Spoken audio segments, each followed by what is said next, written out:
Olá pessoal, mais um vídeo, e espero que vocês não atentem aí para a nossa simplicidade, né? Tempo um pouco frio aqui hoje e a alegria, né? O prazer, o privilégio de desfrutar da palavra de Deus, e eu resolvi ler com você a palavra de Deus. Talvez esse vídeo ajude, né? A você e a quem quer que seja que você o compartilhe. Gostaria muito de que você o compartilhasse e ajudasse para que ele fosse divulgado para mais pessoas, para alcançar essas vidas, né? Que tem fome e sede da palavra de Deus. Sem delongas, eu quero externar aqui, né, a vontade e o desejo de compartilhar com vocês daquilo que Deus tem falado ao meu coração por meio do seu Santo Espírito, usando a sagrada as sagradas escrituras. E dessa feita eu quero compartilhar aquilo que eu venho lendo, né? Estou aqui no momento de um devocional, quero ler com você aquilo que diz a Bíblia. Nós iremos ler, estou aqui com a Biblinha aqui simples, uma Bíblia maior aqui do lado, para ler, né, com vocês a genealogia de Jesus e mostrar aqui na genealogia de Jesus, que inclusive acho que fiz aqui alguns vídeos a respeito, mas vou reformular aqui esse vídeo falando a respeito disso, porque acho de suma importância entender um pouco dos mistérios da palavra de Deus, né? A genealogia é aquela leitura que a gente às vezes fica enfadigado, né? Ou fadigado de ler nome de fulano, Beltrano, Ciclano, Ciclano gerou Beltrano, Beltrano gerou Ciclano, mas, enfim, é interessante porque em cada nome apresentado na genealogia existe uma história por trás, existe uma lição. Então, eu gostaria de externar poucas coisas aqui, porque não tem como falar de um assunto tão profundo, né? Então, vamos lá.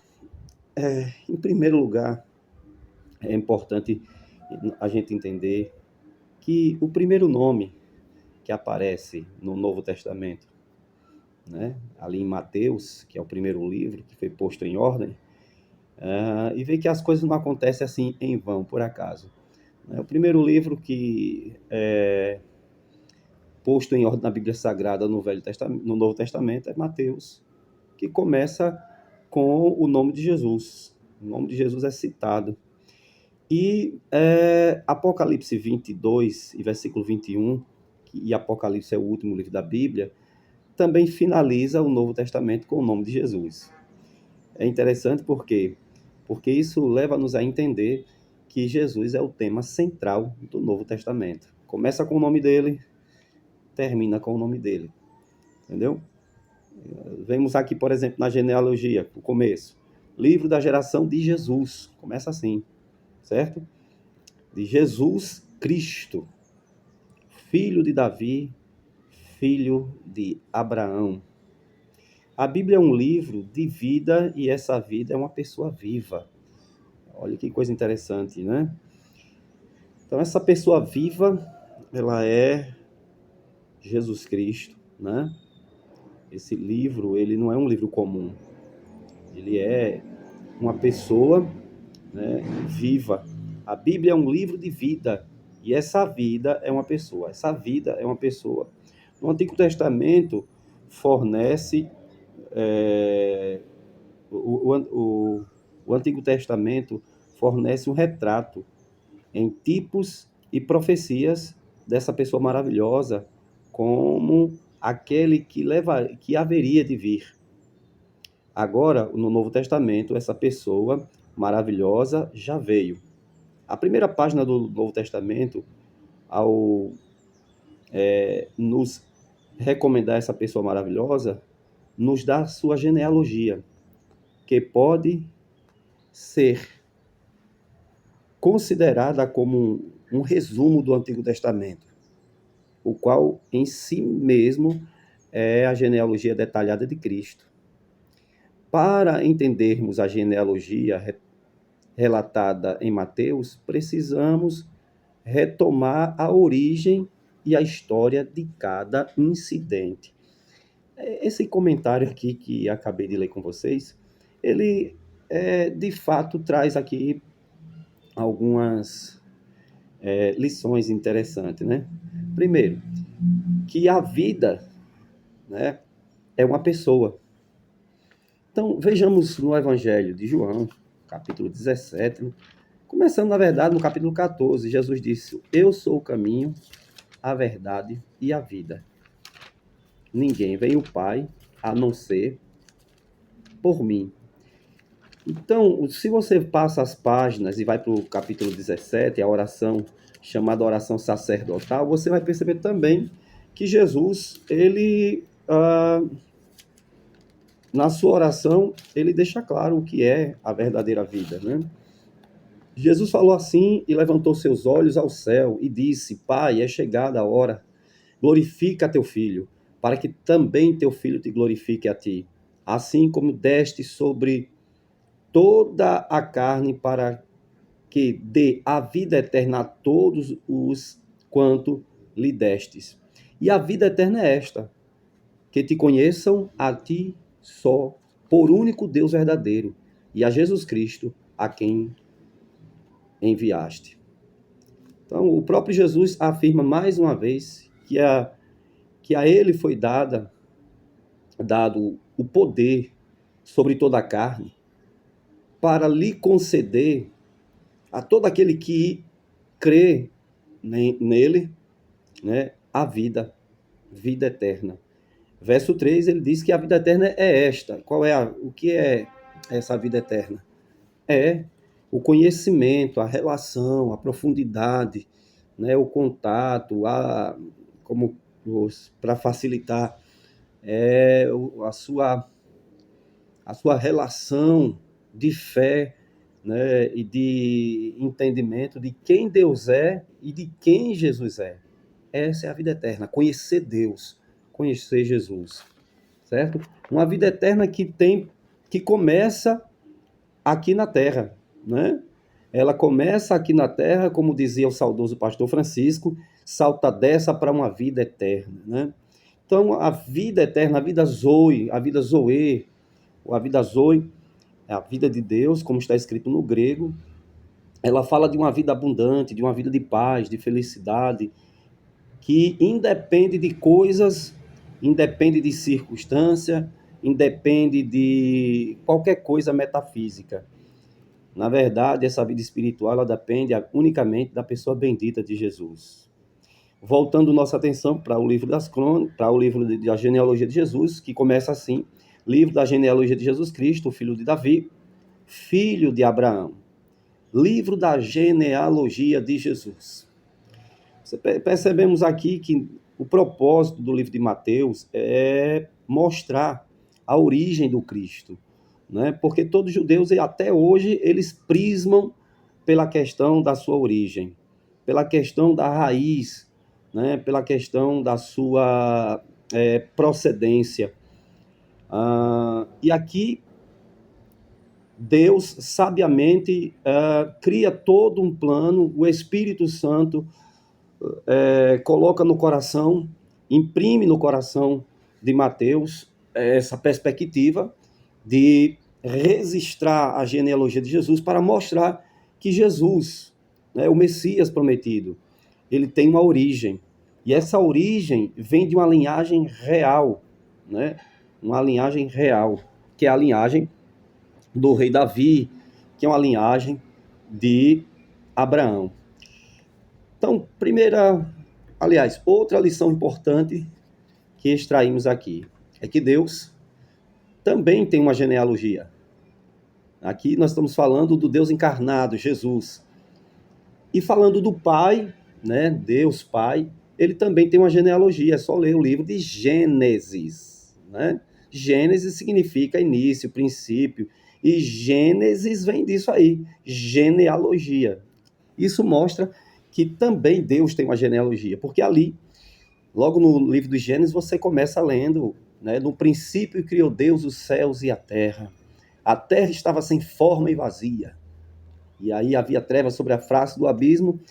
E veja como é interessante lermos a Bíblia sob a orientação do Espírito Santo. Eu estava lendo, isso aqui eu não vi em lugar algum, isso aqui não estou aqui querendo dizer que sou o que eu descobri, a pólvora, ou, né, o fogo, mas eu, partindo desse princípio, né, de que Deus tem uma origem, que o livro de Gênesis, né, é a origem de Deus, né, a origem no sentido de que Deus se revelou aos homens e mostra como ele tem, assim, digamos que uma preocupação de mostrar que ele é um Deus de princípios, né?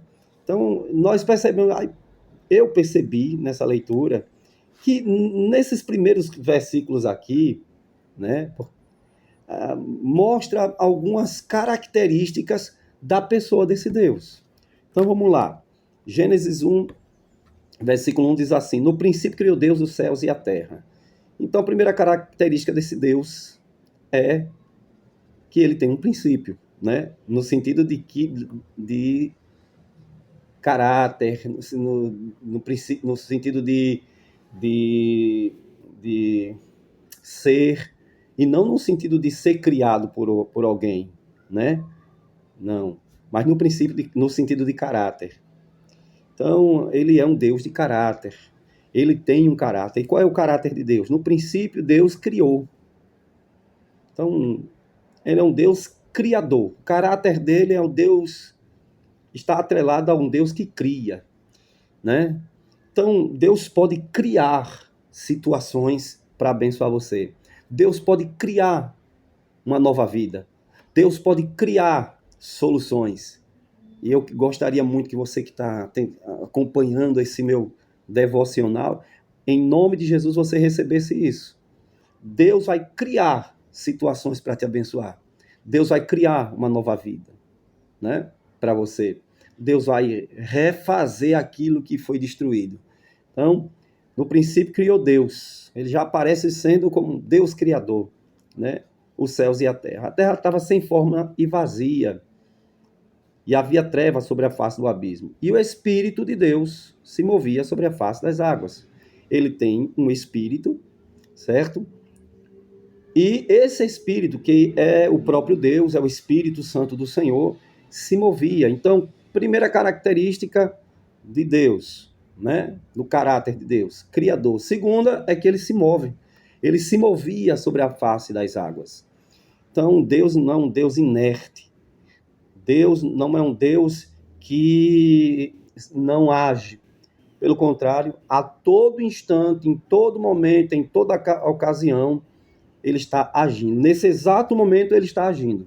Está operando, está trabalhando. Jesus ratificou essa verdade lá em João, capítulo 5, verso 17, quando ele diz assim: meu Pai trabalha até agora e eu trabalho também. Glória a Deus. Deus trabalha até agora. O tempo todo está trabalhando, inclusive agora, enquanto você assiste esse vídeo, ele está trabalhando por você. Amém? Eu sinto a graça dele. De calamando, orevaché de Micaia. Então, ele é maravilhoso. É o Deus que se move. E ele vai mover sua vida. E vai mover-se sobre sua vida. Sua vida vai começar a ter, sabe, uma guinada para melhor. Então, o verso 3 diz assim: e disse Deus. É outra característica. É um Deus que diz, é um Deus que fala. Então, outra característica muito importante, ele fala. Certo? O tempo todo ele está falando por meio do seu Espírito Santo, por meio das circunstâncias, por meio da dor, por meio do problema, por meio da alegria, por meio da amizade, do amor, prioritariamente por meio da sua palavra. Então, é um Deus que fala e deseja falar com você. Uma pessoa que não acredita, por exemplo, que Deus possa falar por meio de sonhos, de visões, revelações, profecias, situações, circunstâncias, ela não conhece Deus, né? Claro que Deus tem uma ordem, digamos assim, nesse falar. E como eu disse, a ordem é Espírito Santo por meio da palavra, né? O Espírito de Deus se move por meio da palavra. Então, glória a Deus. Ele fala por meio da consciência, ele fala por meio de revelações, né? Palavras de revelações, melhor dizendo. Então, porque está escrito na palavra, mas todas as outras manifestações de Deus, elas estão subalternas àquilo que está escrito. Elas vêm para confirmar o que está escrito, elas não vêm para trazer nada além do que está escrito. Então, Deus disse: haja luz, e houve luz. É uma outra característica de Deus. Aonde ele chega, ele traz luz.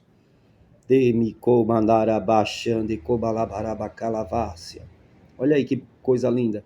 Ele traz luz. E luz significa entendimento.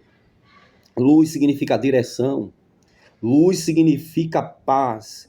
Luz significa tantas e tantas coisas relacionadas àquilo que é bom. E ele está, nesse momento, trazendo luz ao seu coração. Vai lhe dar uma ideia, uma direção, paz ao seu coração. Ele vai trazer alento, ele vai trazer para você cura, libertação, porque ele é luz. Lâmpada para os meus pés é a tua palavra, e luz de Nevá, Calabaracô, Valachanda, Aramanagai, luz para os meus caminhos. Olha aí que coisa linda. Deus está falando nessa tarde, porque aqui é tarde, mas talvez você esteja aí de madrugada, noite, meio-dia, não sei qual é o horário, mas o horário que você abrir esse vídeo, Deus vai trazer luz ao seu coração. Louvado seja Deus para sempre. E aí, verso 4 traz uma outra marca, uma outra característica desse Deus de princípio. E viu Deus que a luz era boa. Uma outra característica aqui de Deus é que ele vê. É o Deus que vê, é o Deus que sonda. Certo? Salmo 139 diz que ele é o Deus que nos sonda. Não há para onde correr. E isso nós podemos levar para tantas e tantas vertentes da vida, mas eu quero aqui me ater pelo menos a essa aqui. Ele sonda o seu interior. Conhece as motivações da sua alma, do seu coração. Sabe do que se passa quando você nem mesmo sabe se explicar. Oh, de Micandarácia, Comeneia, que Deus maravilhoso. Nós estamos diante de um Deus que conhece, esquadrinha o nosso ser. Benagamassora Galachou Menerácia. E, queridos irmãos, tenha certeza que pelo fato dele ver, ele age. Certo? Ele trabalha, ele conhece, ele sabe, ele vê a sua necessidade. E ele viu que a luz era boa. E fez. Olha outra característica aí. E fez. Ele cria, ele se move, ele fala, ele é luz e ele faz.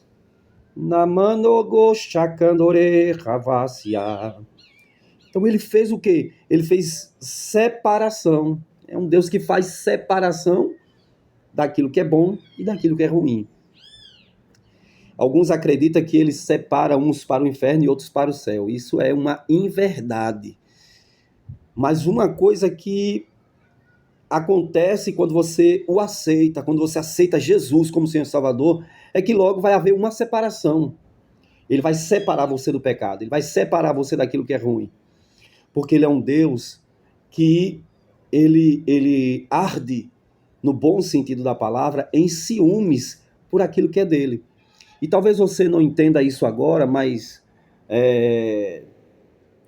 talvez quando você conversar com alguém como seu pai ou sua mãe, ou até mesmo quando você refletir que você tem alguma coisa em que você ama e você sabe que aquilo ali é frágil e que corre risco de ser quebrado, de ser perdido, e aí então o que é que você faz? Você tem um cuidado a mais, um cuidado diferenciado, você tem um zelo. Então, exatamente isso que a Bíblia fala. Quando a Bíblia diz dos ciúmes de Deus, não está falando do ciúme como nós sentimos pelos seres humanos. Está falando de um zelo, de um cuidado, né? Para que a gente não se quebre, para que não venhamos a nos perder. Ori calachou menerrácia. Que palavra maravilhosa. Você não vai se perder. Alebandore vacandore marraios, porque ele vai guardar você. Então, Se as pessoas estão te abandonando, te deixando, não fique preocupado com isso não, é Deus separando você daquilo que é ruim, certo? Versículo 5. E Deus chamou a luz. Ah, rapaz, que palavra linda. Deus chamou a luz dia e as trevas ele chamou noite. E você vê aqui que ele é um Deus que se comunica, que fala.